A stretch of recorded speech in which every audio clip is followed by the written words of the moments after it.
தமிழ்நாட்டுடைய பல மாவட்டங்களில் தொடர்ந்து மழை பெய்து வருகின்றது. இன்றைக்கு நேற்று முதலமைச்சர் அவர்கள் இங்கே வந்து ஆய்வு செஞ்சுட்டு போனார். இன்றைக்கு முதலமைச்சருடைய அறிவுறுத்தல் பேரில் நானும் நம்முடைய வருவாய்த்துறை அமைச்சர் அண்ணன் KKSR அவர்களும் அரசு செயலாளர்களும் இந்த கட்டுப்பாட்டு மையத்திற்கு வந்து இந்த ஆய்வுகளை மேற்கொண்டிருக்கிறோம். கட்டுப்பாட்டு மையத்தில் உள்ள கால் சென்டர்ஸ், அதுக்கு வருகின்ற அழைப்புகள், அதற்கு என்னென்ன ஆக்ஷன்ஸ் எடுக்கப்பட்டிருக்கு, என்னென்ன நடவடிக்கைகள் எடுக்கப்பட்டிருக்கு, அதே மாதிரி சோசியல் மீடியாக்களில், சமூக வலைதளங்களில் மழை தொடர்பாக வைக்கப்படுகின்ற அந்த புகார்கள், கோரிக்கைகள், அது குறித்தும் இங்கே ஆய்வு செஞ்சிருக்கிறோம். வந்திருக்கக்கூடிய அனைத்து புகாரின் மீதும் உடனடியாக நடவடிக்கை எடுக்க வேண்டும் என்று அதிகாரிகளுக்கு தெரிவிச்சிருக்கிறோம். இந்த டித்வா புயல் இப்பொழுது சென்னைக்கு தென்கிழக்கே வந்து அது நிலை கொண்டுள்ளது. அது தமிழ்நாட்டுடைய கடலோர மாவட்டங்கள் வழியாக நகரக்கூடும் என்று வானிலை ஆய்வு மையம் நமக்கு தெரிவித்திருக்கின்றது.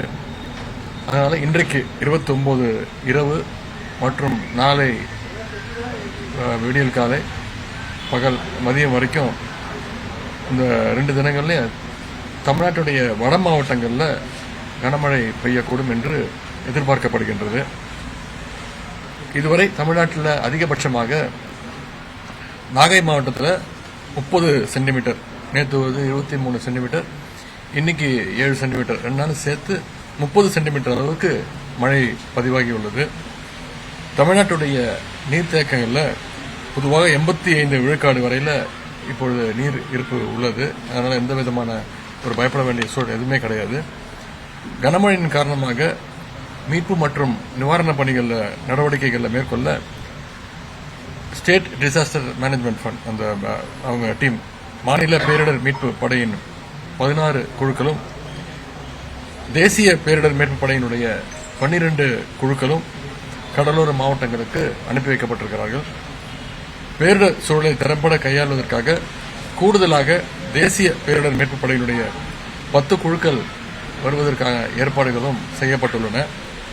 மீனவர்கள் இன்றும் நாளையும் மீன் பிடிக்க கடலுக்குள் செல்ல வேண்டாம் என்று அரசு அறிவுறுத்தியிருக்கின்றது. மீட்பு பணிகளுக்காக 1185 படகுகள் தயார் நிலையில் வைக்கப்பட்டுள்ளன. உயிரிழப்புகளை தவிர்க்க வேண்டும் என்று நம்முடைய அரசு முழு வீச்சில் செயல்பட்டுக் கொண்டிருக்கிறது. தற்போது வரை பெய்த கனமழையால் சுமார் 20,000 ஹெக்டேர் பயிர்கள் நீரில் மூழ்கியிருக்கின்றது. இது தொடர்பான கணக்கெடுப்பு வெள்ளம் வடிந்ததும் நடத்தப்படும். கனமழையின் காரணமாக அதிக மழையை எதிர்கொண்ட மாவட்டங்களில் 26 கேம்ப்ஸ், நிவாரண முகாம்கள் அமைக்கப்பட்டுள்ளன. அவற்றில் இப்பொழுது வரைக்கும் 1836 நபர்கள் தங்க வைக்கப்பட்டிருக்கிறாங்க. நிவாரண முகாம்களில் அவங்களுக்கு வழங்குவதற்காக 5 கிலோ அரிசி, 5 லட்சம் எண்ணிக்கையில் தயார் நிலையில் இருக்கின்றது. அவர்களுக்கு தேவையான வசதிகள், குடிநீர் வசதி, உணவு, மற்ற அடிப்படை வசதிகள் அனைத்தும் செய்து கொடுக்கப்பட்டுள்ளது. நம்முடைய மாண்புமிகு தமிழ்நாடு முதலமைச்சர்கள் அனைத்து துறையினரும் முறையாக ஒருங்கிணைந்து செயல்பட வேண்டும் என்று எங்களுக்கெல்லாம் அறிவுறுத்தியிருக்கிறாங்க. மேலும் நாளை 30/11/2025 நாளை தமிழ்நாட்டின் வட மாவட்டங்களில் கொஞ்சம் மிக கனமழை பெய்யக்கூடும் என்று எதிர்பார்க்கப்படுகிறது. எனவே பொதுமக்கள் அவசியமில்லாமல் வீட்டை விட்டு வெளியே வர வேண்டாம் என்று அரசு கேட்டுக்கொள்கிறது. பிளே ஸ்டோர் மற்றும் ஆப் ஸ்டோரில் இருந்து பாலிமர் செயலியை QR கோடு மூலம் பதிவிறக்கம் செய்யுங்கள். செய்திகளை உடனுக்குடன் பெறுங்கள்.